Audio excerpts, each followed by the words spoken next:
Imurenge niho narerewe, niho nkomoka, nzaharanira agaciro k'umunyamurenge.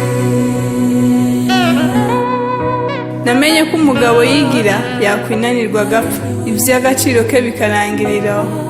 Agaciro k'umunyamurenge nta wundi uzakaduha tudahagurutse ngo tukihe. Ejo heza y'umurenge biri mu maboko yanje nawe, dusenyere umugozi umwe. Turi bato ariko ntitukabe gito, twishakemo ibisubizo ntawe usigaye nk'abahinga mu kwabo, kuko uhinga mukwe ntasigana.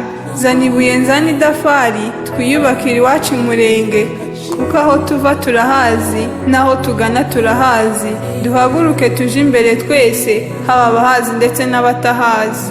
Uwamwoye amata y'umurenge ntashobora namba kuhima amaraso. Ahatubyaye hakaturera tugakura, tugomba kuhubaka twese dushize hamwe. Icagutamitse imoko ntugomba kucima amaboko, ahubwo uragihingira ukakirindira umutekano, ugahora uharanira ko cigira, kuko akimuhana gatinda mu nzira.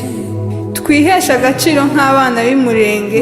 Iyo utaye agaciro uratabwa, iyo utimenye ntawe ukumenya, kandi iyo utiyubashe ntawe ukubaha. Ntiwamenya iyo ugiye utaramenya aho uvuye, ngo umenye aho uzaje utaramenya aho uturuka. Aho duturuka twese ni Murenge. Banyamurenge, agaciro tugaharanire mbere ya byose, katubere umurage, katubere ejo hazaza. Amahanga araducumbikiye ariko ntitukiyibagize